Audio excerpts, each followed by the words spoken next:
Shalom, selamat pagi. Tuhan memberkati kita semua. Tetap kuat di dalam Dia, semangat dan selalu bersukacita. Arahkan hati dan pikiran kita kepada Tuhan lewat pembacaan saat teduh 1 tahun kita. Hari ini kita baca dari Yosua pasal 21 ayat 1 sampai pasal 22 ayat 20. Jadi saudara baca Yosua pasal 21 sampai pasal 22. Injil Lukas pasal 20 ayat 1 sampai ayat 26, Mazmur pasal 89 ayat 2 sampai 14, dan kitab Amsal pasal 13 ayat 16 sampai ayat yang ke-17.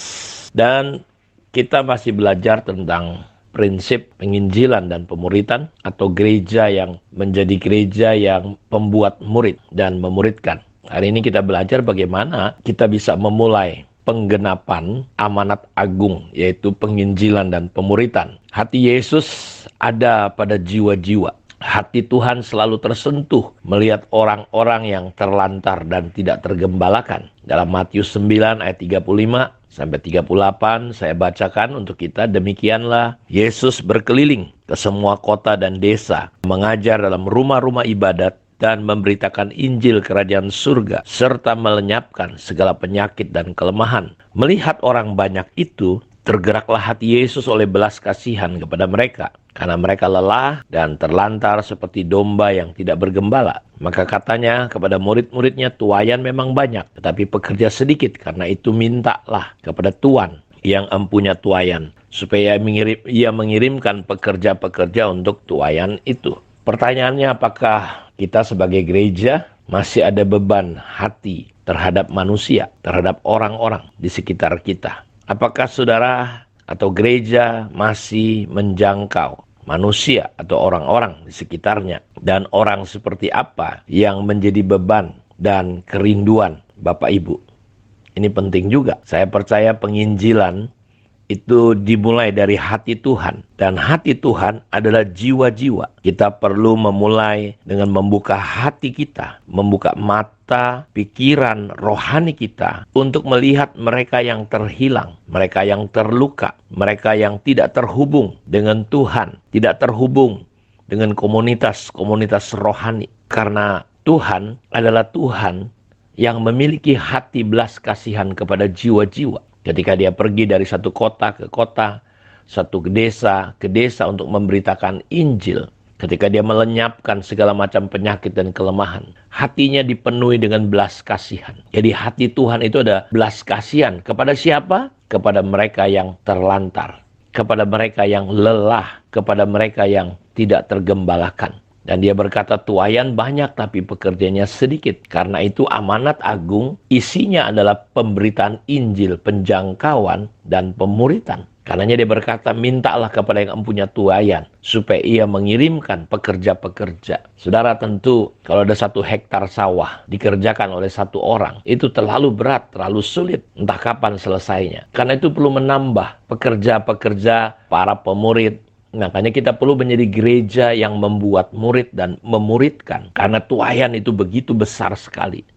Dan ingat, penginjilan itu penjangkauan, pemuritan dimulai dari hati Tuhan. Hati Tuhan adalah terhadap orang-orang. Karena itu kita perlu membuka sekali lagi mata rohani kita, pikiran kita, hati kita, untuk melihat mereka yang terluka, terhilang, mereka yang tidak terhubung dengan Tuhan dan komunitas Tuhan. Walaupun ini seperti tantangan yang menyeramkan mungkin, tapi disitulah amanat agung dipraktekkan untuk memberitakan Injil. Jadikan mereka murid. Ya, dalam arti kata lain, kita gereja yang bertanggung jawab. Kita perlu menjadi komunitas yang bertanggung jawab. Pribadi-pribadi yang bertanggung jawab untuk menolong orang-orang ini beranjak dewasa dalam Kristus. Orang-orang yang tidak mengenal Tuhan, mereka mulai mengenal Tuhan. Kita yang bertanggung jawab, bukan siapapun. Karena itu kalau kita cuma senang-senang beribadah, ya, kita nggak sampai kepada amanat agung ini. Karena itu kita perlu punya hati. Bayangkan kalau saudara sebagai seorang dokter,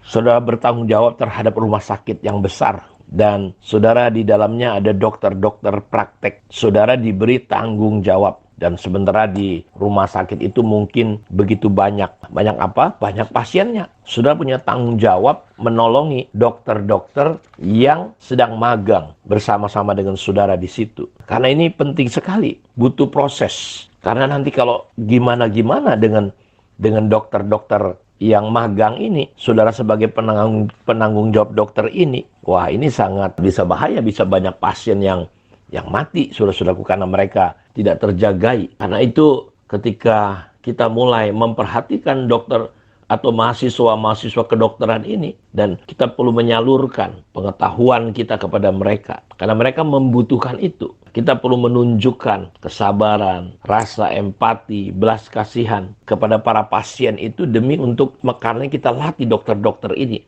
Jadi kita mulai menyadari bahwa pemuritan, melatih orang-orang, sistem seperti kayak magang seperti ini, membutuhkan waktu bertahun-tahun. Kita perlu memikirkan strategi yang tepat. Supaya apa? Kita boleh melihat ada dokter-dokter ahli akhirnya yang bisa menolong pasien-pasien. Karena itu beri diri saudara untuk magang, untuk bisa di-training, dilatih. Dan ini sama dengan pemuritan. Ada proses perlu kita terus-menerus, sama seperti seorang dokter. Teman saya seorang dokter, saya ngelihat bagaimana ada dokter-dokter yang mengikuti dia, ya dokter-dokter muda, baru ditabiskan, baru diresmikan, tapi harus praktek sekian lama. Dan kemana dokter ini pergi, dia mengikuti. Lalu dokter seniornya mulai menerangkan, sementara mereka menangani pasien, diterangkan, dijelaskan sedemikian rupa. Supaya dokter-dokter ini kalau jadi dokter satu hari tidak salah, tidak malpraktek. Karena itu perlu proses ini kita lakukan. Supaya apa? Kita bisa menghandle, kita bisa menjawab hati Tuhan.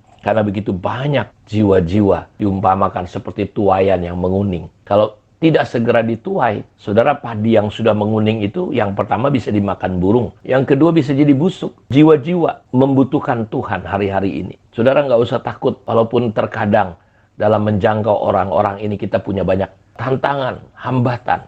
Tapi percayalah, janji Tuhan itu adalah Dia menyertai kita sampai kesudahan alam. Karena itu hari-hari ke depan kita masih ingin terus belajar bagaimana kita perlu menjadi gereja pembuat murid yang memuridkan. Bagaimana kita perlu menjadi gereja yang melahirkan murid-murid. Kita menggenapi amanat agung itu. Kiranya Tuhan Yesus memberkati kita semua. Mari kita berdoa. Bapa, terima kasih. Berkati semua anak-anak-Mu dimanapun mereka berada. Buka mata hati kami supaya hidup kami tidak hanya sekedar bekerja mendapatkan uang, hidup sekedar hidup, tapi kami boleh menggenapi amanat agung, yaitu memenangkan, memberitakan Injil dan memuridkan orang lain. Diberkati kami semua dengan pemahaman tentang amanat agung ini. Terpujilah Engkau Bapa. Dalam nama Yesus Kristus kami berdoa. Amin. Tuhan memberkati kita semua. Shalom.